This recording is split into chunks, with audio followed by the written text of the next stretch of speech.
Good evening, everyone. Thank you for being here tonight. My name is Whitney Ziegler. I'm the founder and CEO of Big Rocks Organizing, located in Portland, Oregon. And we assist folks using empathy through life transitions. We do home organizing, estate cleanouts, and moving assistance. And I'm proud to co-host today with my colleague, Karin, who's going to be we're talking about housekeeping and how to use natural products for housekeeping tonight. So we hope that you will share some of your recipes or your tips and tricks as we talk tonight. And I'm curious right off the bat if anybody has specific questions or specific things that you're hoping that we'll touch on tonight.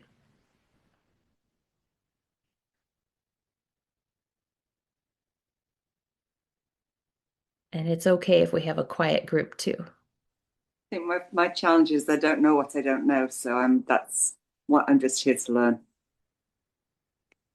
Absolutely. And I definitely don't claim to be an expert. I feel like there's always so much to learn around sustainability, but we'll just tackle it one thing at a time and be kind to ourselves and gentle to ourselves. And Sue says yes with a lot of exclamation points. Thank you, Sue. Well, with that, I did put together a little slideshow that I thought could help facilitate a good discussion. And I want to thank Karin so much for all of the resources that they shared and contributed to this. So, Jean from Big Rocks, will you please take it away? Awesome. So this is our series, the fourth of our monthly installments about mindful homes and sustainable habits. And tonight we're focusing on housekeeping, and that could be routines, sustainable routines, or it could be natural products themselves. All right, we'll go to the next one, Jean.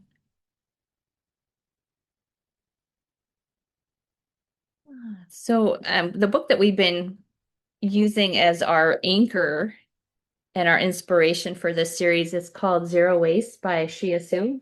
Sorry for the blur factor there. But according to Shia, she says all you need are five simple ingredients. And then I know Karin, I have a slide coming up too with what you shared from your resource. So I'm curious too if people use these to make their own household cleaning products or if you have other things that you use as well. So the five that Shia shared are really simple: white vinegar, citric acid, baking soda, washing soda, a palm oil-free Castile soap. And then there's a couple examples here, like 100% olive oil soap, Kirk's Cocoa Bar soap.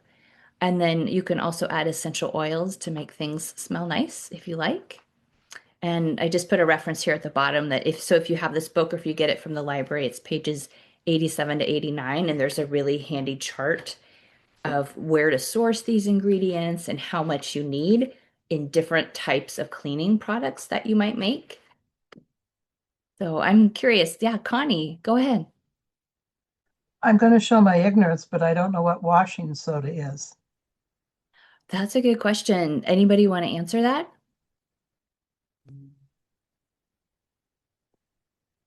My question was, is it the same thing as borax? Yeah. Okay, thanks for that. And I can update the slide later. Really good question, because I didn't realize that they were one and the same either. Or actually, now sodium carbonate. It does, the book that I'm looking at does call them two different things, borax and washing soda as sodium carbonate. I thought they were the same thing. And Karin, which book are you referencing? Oh yeah, so I have this one. I've seen it a lot of people have it, I think, and I'm sure they have it at the library. Oh, is it backwards? It's called Make Your Place. And I've been kind of reading through it. It's all like sort of handwritten text, and it's really fun. Nice. I recommend it. We did add some of your scans in here. Yeah, we'll see some more from it. Yeah, thank you so much for that. So I'm referencing the book looking at washing soda. And it says it comes in a cardboard box and you get it in the laundry section of grocery stores, big box stores, supermarkets, drugstores, or hardware stores. And it says if you can't get your hands on any washing soda, You can turn baking soda into washing soda by spreading the baking soda on a baking dish and baking it for about 30 to 60 minutes in the oven at 400 degrees Fahrenheit. Okay, we're learning something new every day. Interesting. And it says to use about 18 to 25 ounces per person per year in your household, so you don't need a lot of it. And you can use it for all cleaning recipes in this book called Zero Waste. So including dishwasher detergent. And it says you can only substitute baking soda for washing soda for cleaning purposes. So you'll still need baking soda for other uses, like if you use it for tooth powder, for example. So that's good to know. And let's see, we've got some comments in the chat from Sue. Sue says washing soda, baking soda, and borax are all natural, eco-friendly laundry boosters, but they differ in strength and use. Washing soda is highly alkaline, pH 11. Yeah, that's high. And best for grease removal. Thank you, Sue. Borax has a pH of 9.5 and excels at whitening and boosting detergent. And then baking soda is a pH of 8 and it is a gentle deodorizer and cleaner from Google. Thank you so much to Sue and Google for that. Appreciate it. Does anybody else have any staples that they use in their household cleaning products that you might make yourselves?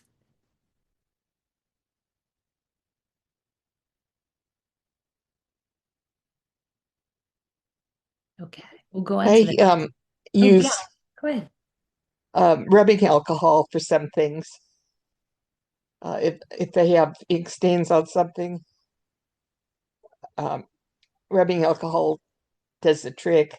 And I also use hydrogen peroxide sometimes. Can you share an example, Sharon, of what you use that for? Um, okay, hydrogen peroxide. If I have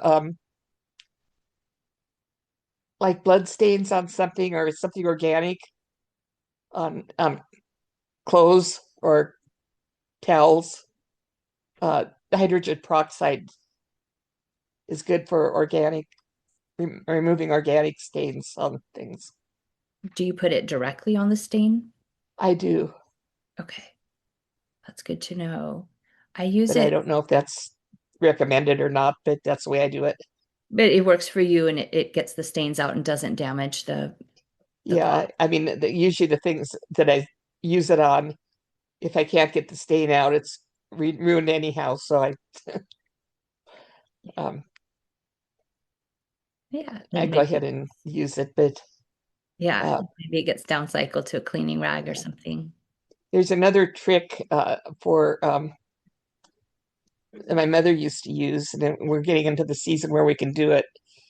But if you have mildew stains on clothes, if something's been put away damp and gets the black mildew spots, um, you put a salt solution on it and then put it out in the sun when it's wet, where the sun can hit it, and that gets rid of mildew. Oh, nice. Do you know, is it typical iodized table salt or is it a certain kind of salt? My mother used to always, she would get her clothes dampened to iron. She'd get all of her ironing done, and they would mildew before she'd get the ironing done. And, um, Oh, no. so she always had stuff out in the sun, getting the mildew out. Well, that's a really great tip. Thank you so much for sharing both of those.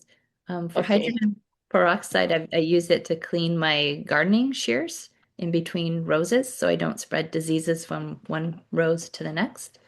I learned that when I was in master gardener training from a rose specialist. Just like a quick little tip for any gardeners out there.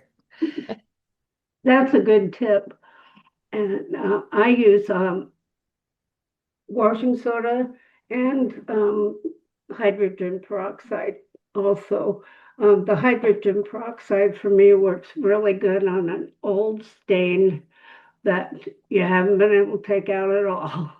And I use a combination of detergent like Dawn and hydrogen peroxide, and it bubbles up quite nice, and sometimes is works. I'm glad you mentioned washing soda again, because I know I have a box up in my cupboard and I can't remember why I bought it. So I'll have to give it a try again. Sounds good. Like you can dust it off and put it to good use. Yep. Nice. Does anybody else have any comments or use any of these for cleaning around their house? A question. I think I heard that you can use the vinegar for getting deodorant stains out of armpits. Not your clothes. Does anybody know how to do that, or anything else that would work on deodorant stains? I recently tried something that I read about using uh, baking soda.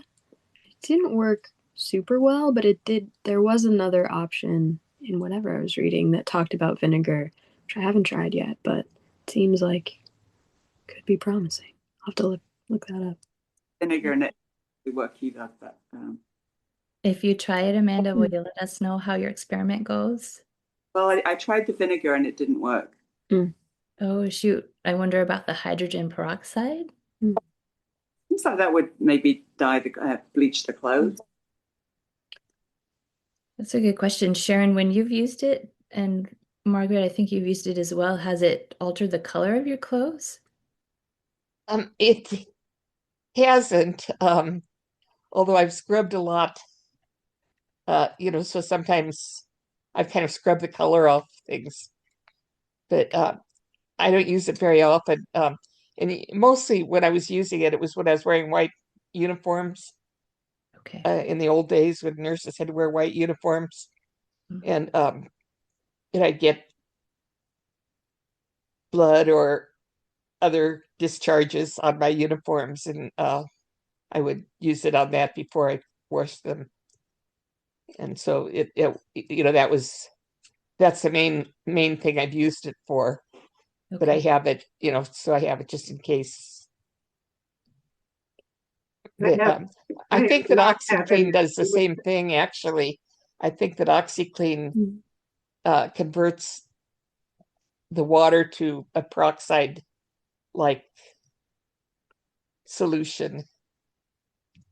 So I think it's similar. Thank you for that. Margaret, were you going to add something? I have not had a problem with it taking the color out. I've put it on specific areas and then kind of blot it from there and then wash it. So, and I've done it on several different types of fabric, and it's never been an issue. Okay, good to know. So Yeah, I've Amanda, had that. Oh, sorry. oh, sorry, go ahead, Karin. I've used it too on different fabrics and not had an issue, but I imagine if it was like a natural dyed object that you had like dyed yourself with onion skins or something, probably that would have an effect, but I've never had an issue with like commercially dyed fabrics of different colors. Sounds like it might be safe, Amanda, but they always advise you to try it in a small area first. Connie, yeah. I live in a community where we share washers and dryers. And we had one person that used the heavy downing fabric softener, and it just got everywhere, and it, clogged up the washing machine. So we have now, as a floor, there's 11 apartments, use nothing but white vinegar in the rinse dispenser. And it's made such a difference in irritation in our skin, and the washer's much cleaner. So that's, you were asking for uses. That's how probably my biggest use for the white vinegar is as a rinsing agent for clothes. How much do you put in, Connie? I fill up the container, whatever it says, fill up to this line. Mm. Ours is in the middle. It's an old fashioned we're getting new washers and dryers, so who knows how that'll work. But we just, it's in the middle of the thing and we just fill it up to the line. And it really seems to help. Does it make your clothes softer too? I think so. That's hard to tell because our dryers are really sucky. Oh, sorry. That affects, I think, how soft the clothes are more than anything. But Hopefully the new yeah, ones it will be seems to get them clean. And yeah, we don't have all that perfumey residue, thick stuff. Yeah. good. I'm I gonna used to try. have to clean out the little cup where the in the dispenser about once a month because it would get just built up with this blue goo, almost like gum. And we haven't had that at all for over 2 years now. Oh, good. Thank you so much for sharing that. I've also heard people run their dishwasher with white vinegar to clean it. Has anybody tried that? Oh, I did that once a month. Once Okay. a month, once a year. Anyway, every once in a while they say to do that. Often they say just put a cup of white vinegar upright in the washing in the dishwasher and then run the cycle and it gets spread out all over. Like just on the top rack or something. Yeah. Okay. All right. I gotta try that next load. What does anybody use citric acid for? That's a good question. Let me take a peek at the book. But does anybody here use it for cleaning? Haven't. I guess I've used like lemon juice in the garbage disposal with baking soda and like put half a lemon in the microwave so that it kind of cleans out the microwave and like steams up. Nice. So in here it says that a little goes a long way. 1 teaspoon equals 5.5 tablespoons of lemon juice or 3.4 ounces of white vinegar. It can also be used for canning, candy making, home brewing, or making your own bath bombs. So it's multi-purpose.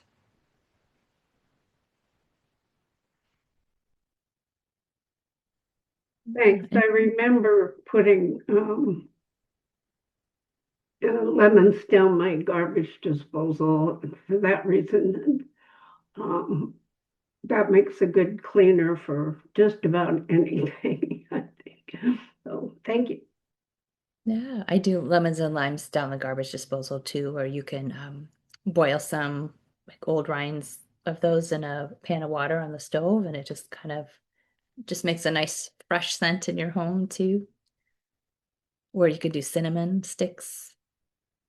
They smell nice too. Anybody else have any questions or insights that they want to share about how they use these items, these ingredients? They had a lip and walk mop, which is a reusable. It's like a Swiffer, but the pads are washable, Mhm. and it had um, a bottle on it, and I would put about a tablespoon. I think I put a tablespoon of white vinegar in for the quart of water, and I forget the proportions now because somebody else is doing my housework since I'm in assisted living. But anyhow, I would just use it was just water with white vinegar and mop the floors. And I never used anything else. Nice. That's really simple, and white vinegar is really inexpensive too. So, I use it to clean my Mr. Coffee, and it works white vinegar, and it works great. nice. Karen? I was just gonna, well, Sue said in the chat, if you have dryer sheets stink in the dryer, put a hand towel soaked in white vinegar and let it go for 10 to 15 minutes. I use it in laundromats because I'm highly allergic to scent. And that's how I will wash or like freshen up things that are hard to wash or require like hand washing or kind of anything, things that can shrink. I'll just put it in the dryer with like a damp and vinegar rag for like 30 minutes and it just sort of like refreshes. I would be careful depending on what you're doing, but that's what I do with kind of everything. Nice. And Sue is adding again from Google that, or Sue, your maintenance person told you to use 80 proof vodka to take out scents. Do you want to tell us more about that? I was telling him that I'm allergic to scents, and he said, "Oh, he got his wife got a new car. They shampooed the carpet. She's allergic to scents. She couldn't handle it. So they found out if you spray everything with over 80 proof vodka, it took out the scent." So I've written that down in my tips because someone gave me something I want to use in my house, and it stinks of dryer sheets, and I've washed it already twice. And so I'm going to try that and see if it works. I hope so. Okay, if you have some extra vodka on hand, I know my Well, spouse he said the cheapest stuff. just get the And cheap stuff. Okay. yeah, and I Okay, I've actually got buy one ever. use of white vinegar that you might laugh at. That and I think there's probably no mothers of young babies, but when my grandson was a baby, my daughter wasn't satisfied with diaper wipes, and so we it took a like a um, margarine container and filled it with water, put like a tea, just a splash of white vinegar in it, and then she had those little washcloths. She changed the water every day, but he never had diaper rash, and and it's really and it cleaned, got rid of the urine odor and cleaned well and without irritating the skin. So if you have babies, that's a good thing you can do with it. Oh, great. Thanks for sharing. It sounds like white vinegar is just so multi-purpose. And Jean Harkin, I'm really curious what this pink stuff is you're referring to. Jean says, my cleaning woman uses pink stuff, and pink stuff is capitalized, on practically every surface in my home. It cleans everything from the kitchen sink to glass cooking surfaces. Do you want to tell us more about that, Jean? Sure. Um, I should get a little container of it and show it to you. But it you can get it in Target or any place, and it comes in a little container, and it's pink, and it says pink stuff. And I guess you get it in the cleaning supply department. It's kind of like a paste. It comes in it's a paste, and just spreads it on, and then I guess, cleans it off with water then and just rubs it in and then rinses it off. And you can get it on Amazon or Target or any place like that. Nice. So, Thank you for sharing. I'm going to ask Jean from Big Rocks if you could find a link to pink stuff to put in our chat, and we'll put it with the follow-up resources too in our newsletter. do you want me to get a container and show you what it looks like? If you don't mind, sure, that'd be Oh, great. well, I'll have to run downstairs and get it, but I'll be back. Okay, thank you so Okay. much, Jean. Connie? Oh, yes, another use for white vinegar for those of you who have CPAP machines. It's recommended and safe and effective way to clean your CPAP tubing in the water chambers about once a week. And the recommended mixture is 1 part of white vinegar to 3 parts of water and soak for about 15 to 30 minutes. And then rinse with plain water and air dry. Oh, awesome. Thank you. I have several family members who have CPAP, so I'll share that with them. And then Sue put in the chat that you can also use vinegar in rinse water for deodorant stains, Amanda. And in the laundry, she puts baking soda with the detergent and puts the vinegar in the rinse cycle, like Connie was telling us about.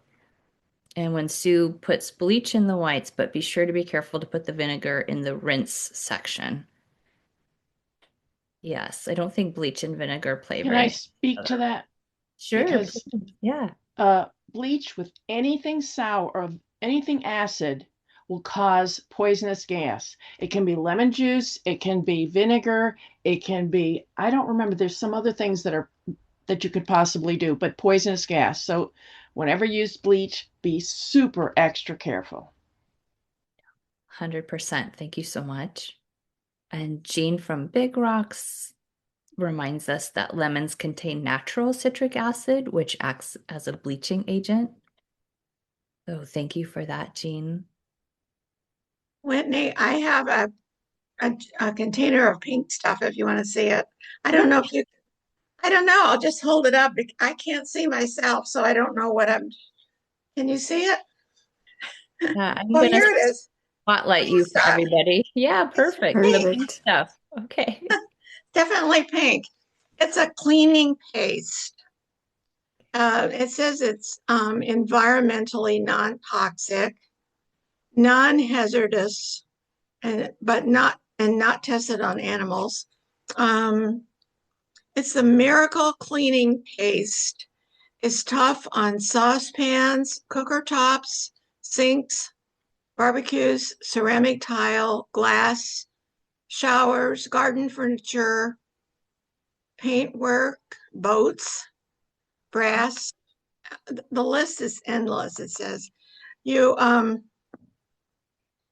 the pink stuff is a mild abrasive paste cleaner and should be used with care. Apply using a soft cloth or sponge. Rub gently before rinsing off with hot water. Does it say what's Careful. in it? I, Oh, sorry. Thank you so much, Jean. Does it list the ingredients on there? yes, it has. Well, this is not very basic. It says ingredients 5 to 15% soap, also contains perfume, contains a preservative, laurelamine, and I can't, that's a long word, I don't know. Starts with a D, to control microbial deterioration.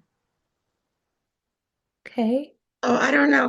It might not be very environmental. I mean, I'm sure vinegar and all that is better, but this is kind of a miracle cleaning paste. So if you want miracles, It sounds like the Mary Poppins of cleaning products. So thank you for it that. does.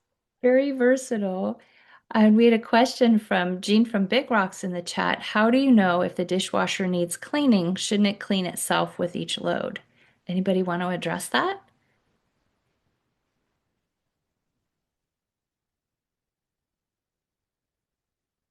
I guess, Jean, my thought is that I think the filter can get clogged. And so my understanding is that the white vinegar can help remove any built up film or things in that filter that maybe you can't remove easily by rinsing.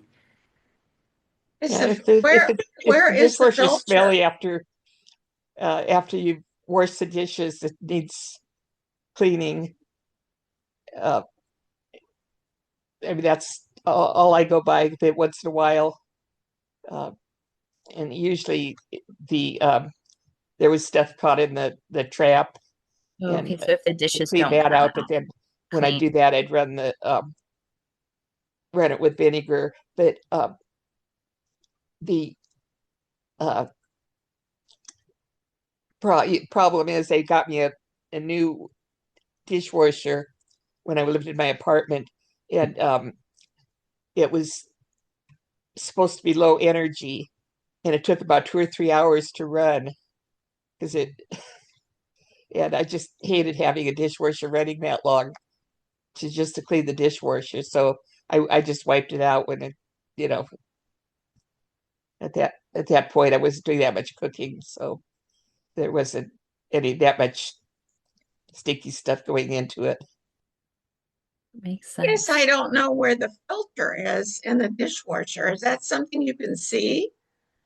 It might depend on the dishwasher. Mine is located in the bottom, like kind of Yeah, on the floor of the If you dishwasher. pull the bottom like tray out, it's usually kind of dipped down and then it's right in the center.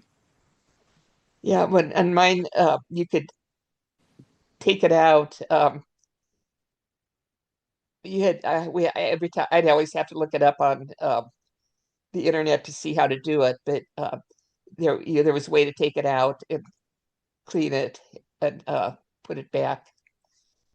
But it's metal and it's got holes in it, and Yeah, it's kind of food mess. is supposed to be ground up and go into it, go through it, but sometimes things don't. Maybe your cleaning person takes care of that for you, Jean, but it wouldn't hurt to check in with her.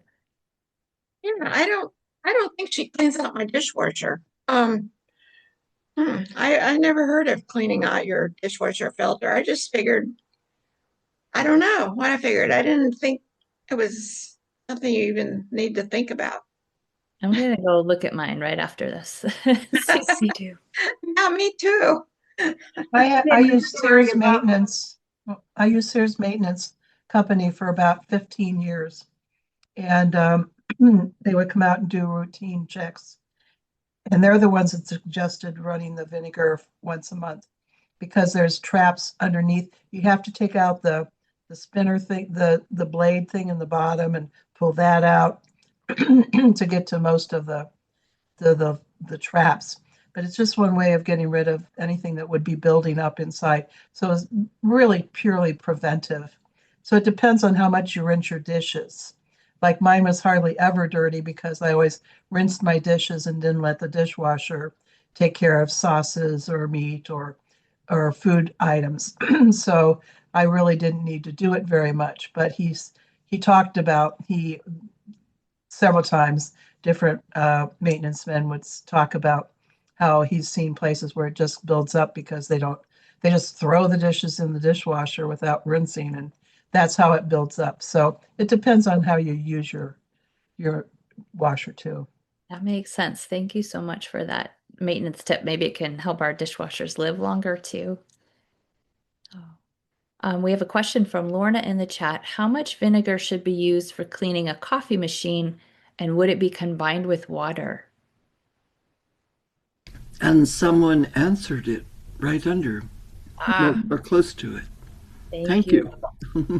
Yes, thank you, Jean Harkin, for that. So it says, my coffee maker instructions say fill water reservoir with white vinegar up to the 6 cup mark and water up to the 12 cup mark. So it sounds like 50-50, and you can run the coffee cycle more than once if you want to. Fantastic. That's a really good tip. And Sue says lemon juice and salt. You can use those to scrub copper bottom pans. Great tip.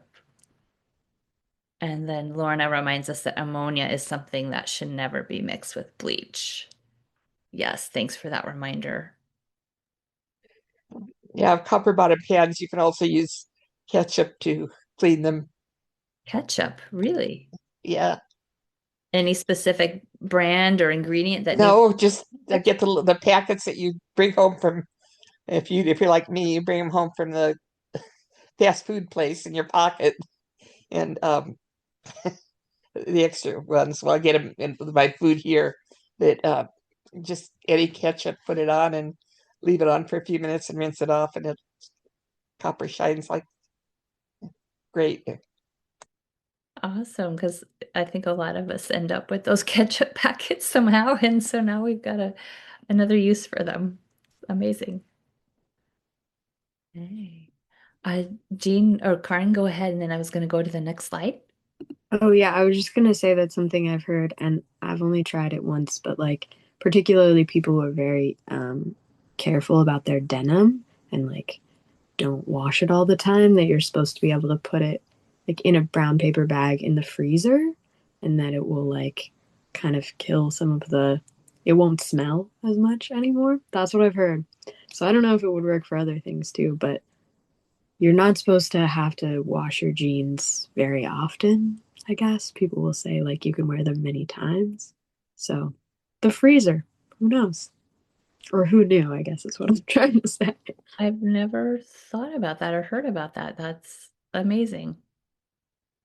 I know it would kill any like bugs or anything that might be on something, but I think I wash mine and put them in the dryer so they could go back to shape because they stretch out. But okay, if anybody tries this or has tried it, please let us know. So now we're going to talk about tools, but I do have another slide with some more ingredients from the book that Karen was talking about. So I'd be curious what tools you all use too, but you can use 100% cotton or bamboo cleaning rags. You just take old clothes or towels and cut them up. Dish towels can be used for polishing, and they do make compostable wooden brushes or brush handles for things. We saw some at the different zero waste stores that we visited in February. And you can go back to our recording of our February Ask the Organizer event if you want to take another deep dive into that. And then they do make wooden toilet bowl brushes as well. So I'm curious, what simple tools can you not live without, or which ones do you use on a daily basis? So not on a daily basis, but my washing line. I'm fortunate enough I can string a line from my deck to the back fence that you can see in the background. So the pegs, because actually your dryer is the thing that uses the most energy in your house of anything. So back to your jeans. When you hang them outside, they tend to firm up again as well.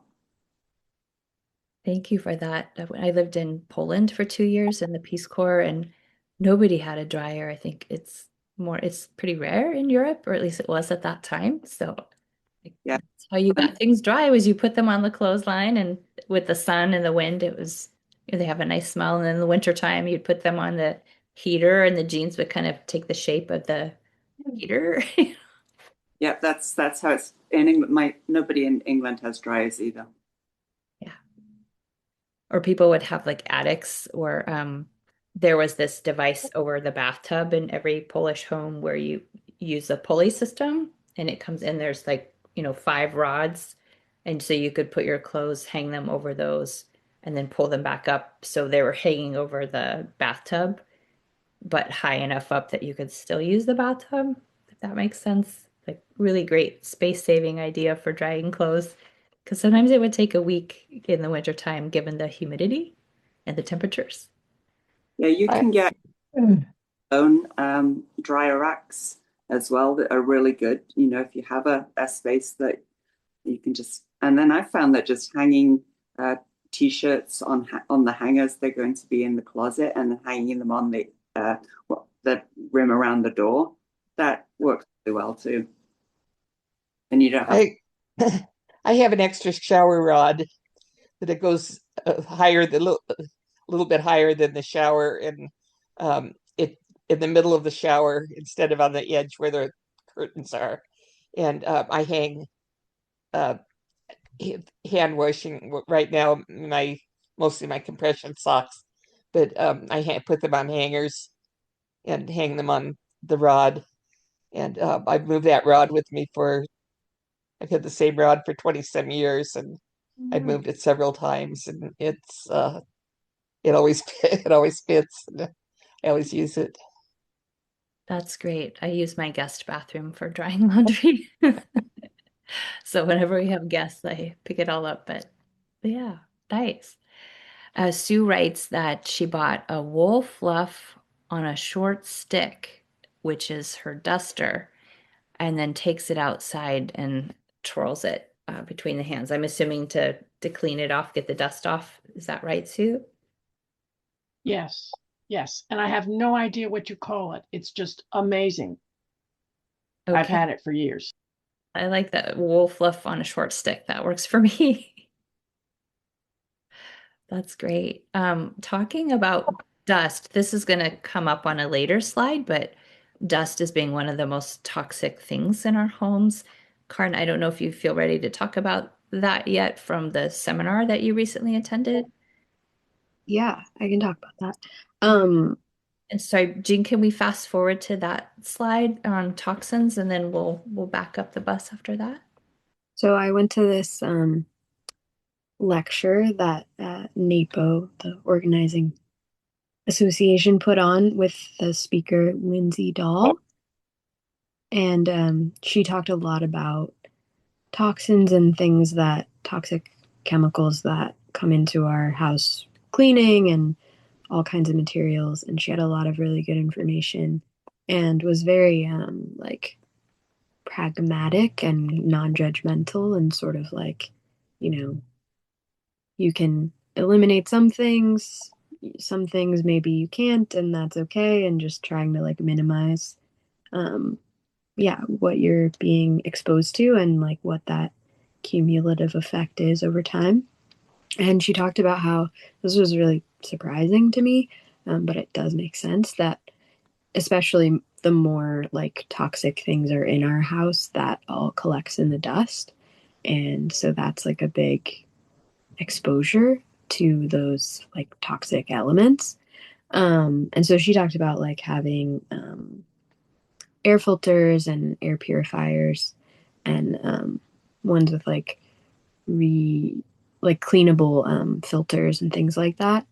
And yeah, just like minimizing what is going into the space, the microplastics and the cleaning chemicals so that the dust doesn't have so much to collect. Um, yeah, really interesting. Thank you for sharing that. And Jean from Big Rocks, if we back up one slide, I think, Karen, we have more information that we pulled from Lindsay's presentation. Hmm. If we go back, I think just one or two. Ah, Go. yeah.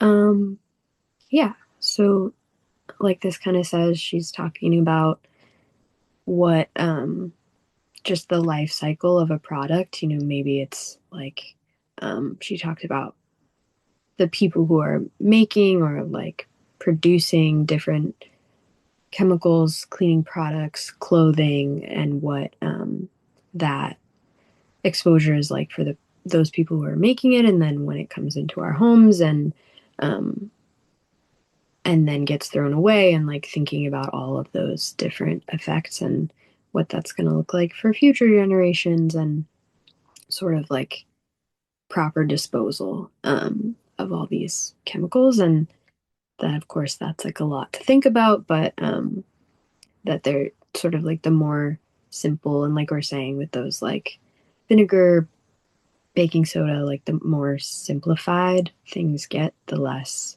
you have to think about all of the different ingredients, some that we maybe can't pronounce, and all of the potentially toxic things that are going into our homes. Thank you for that, Karen. I never thought about the dust, and the dust kind of Me grab neither. toxins, and that's kind of scary and fascinating. I need to Yeah. learn more. I did see online that Lindsay has a blog and a website, so I want to check it out and learn more from her. And Sue shares in the chat, some plants are very good at air purifying. Thank you for that reminder, Sue. And some plants put out oxygen at night while the rest put out carbon dioxide. Okay, so we'll have to do a little bit of research on that, but a natural air purifier, that's great. Definitely. We do have some resources too, Karen, that you learned. So, Jean, if you could go forward 2 slides, and we could share those. And then we can always go back to the previous ones that have recipes. We will share this slideshow with everybody afterwards via our newsletter. Karen, do you want to talk about these resources at all? Yeah, for sure. So one of the things that she talked about was like testing your water, and this is a resource called My Tap Score. Just kind of lets you know like what is going on, what are things to be concerned about, and then she recommended like the water purifiers that actually like attach to the faucet rather than like the Brita filter that is in the fridge, just because that's like in plastic. Um, and that can kind of help with some of the issues that we might have in our water because of the pipes and all that. And then she had someone brought up this app, Yucca, which I wasn't familiar with, but I guess a lot of people use it, and it kind of is supposed to tell you like what are clean ingredients and what kind of products have like toxins and different things. And she was saying like a lot of it is not that science backed, and I think there's maybe like people can pay to have their products on there. And so she recommended these two other. Skin Deep was more based on like, or I think primarily focused on like skincare and makeup and things like that, but has like the scientific backing and researched um, information about like you can look up different consumer products and find out what's going on in there and whether it's like a good option or whether there are better options. And then this other one, Claria, is just a browser extension that you can like put on your whatever browser you use, add to it. And it does a similar thing, I think, with kind of like a wider variety of goods and can tell you like, I think even like while if you were shopping online, it would kind of like let you check out what's going on with, whatever, if you were buying cleaning supplies online. And then, yeah, like Whitney had mentioned before, like using the um, like cut up rags and cloths is obviously like kind of ideal. But she also talked about these microfiber cloths specifically from this brand Norwex that have like fewer microplastics and fewer like plastic ingredients in them. And one of the things that she said and recommended the microfiber cloths for is just because it's so they can be really effective, so you don't have to use as much cleaning supplies like liquids or sprays and stuff. Yeah, and then there's a couple of books that she recommended. Oh, I just wanted to piggyback off of the Norwex clause. Yeah. I know a couple of folks who are salespeople for Norwex, and the claws have like some silver in there, which is a natural antimicrobial, and so it like cleans the cloth Whoa, naturally. Yeah, so just throwing that out there. that's really cool.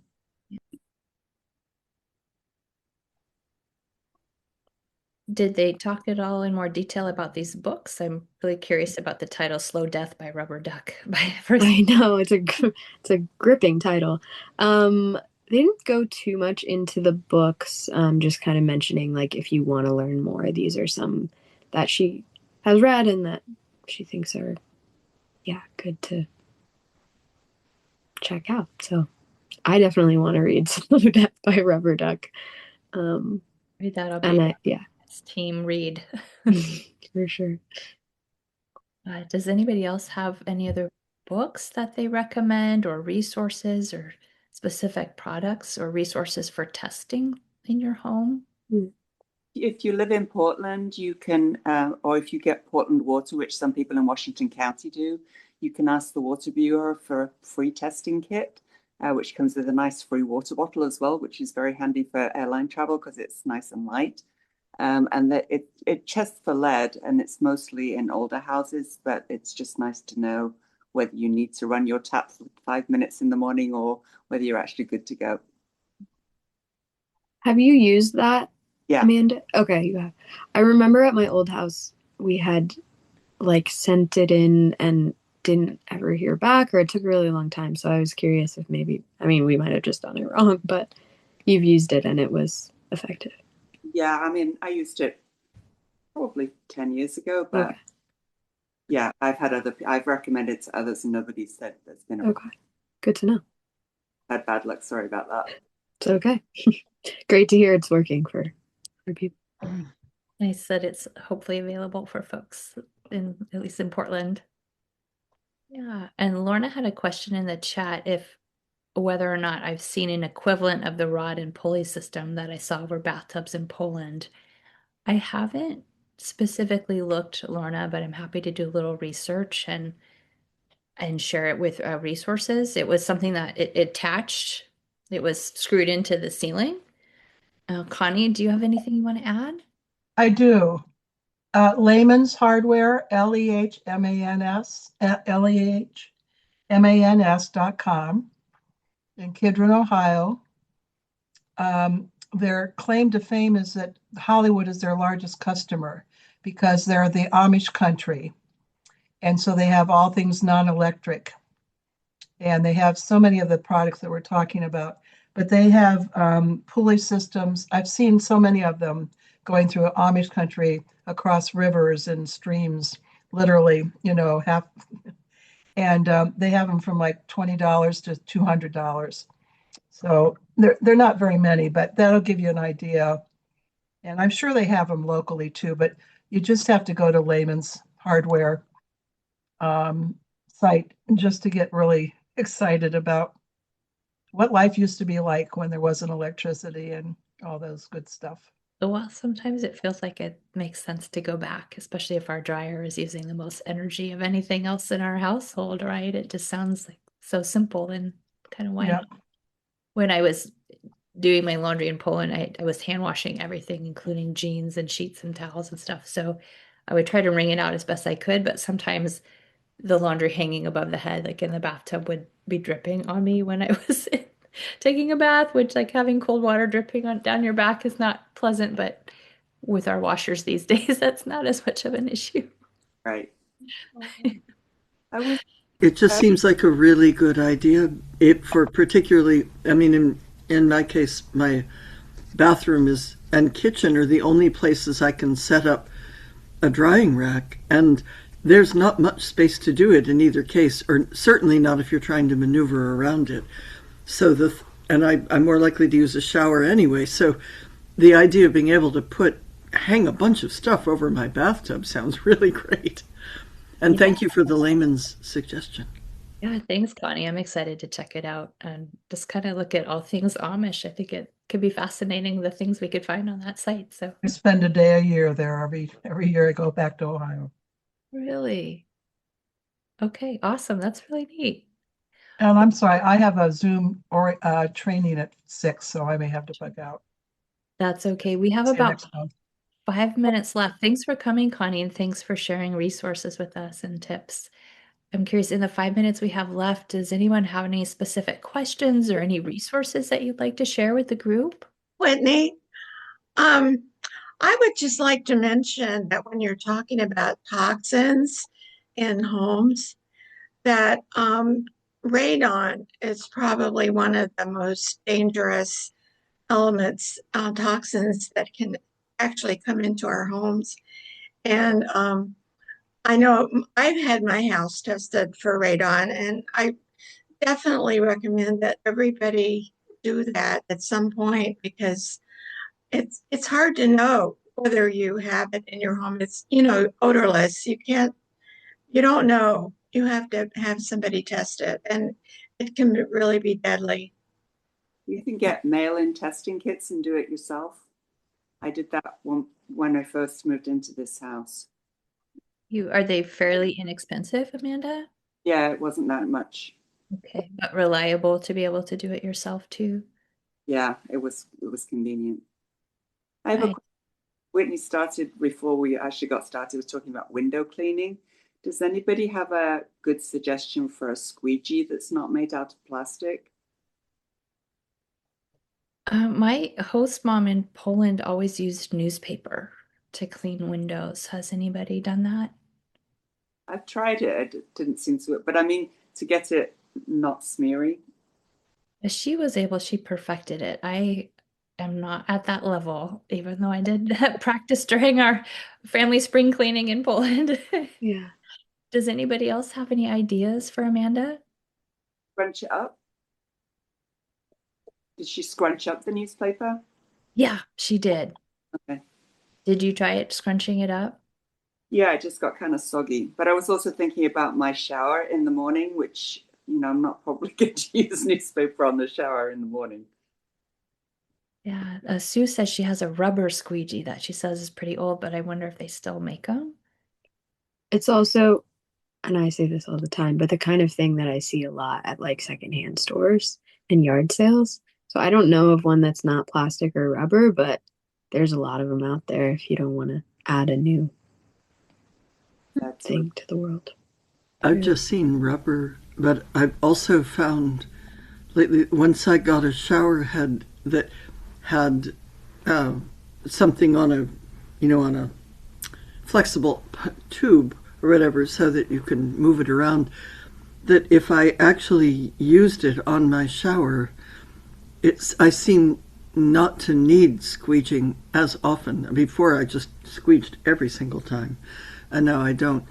But I still would love to know a good way to get a shower door really clean because I Remember haven't had good luck with it. white vinegar. We do have a recipe in the slideshow for window cleaner, Oh, which okay. could work on a shower Good door idea. too.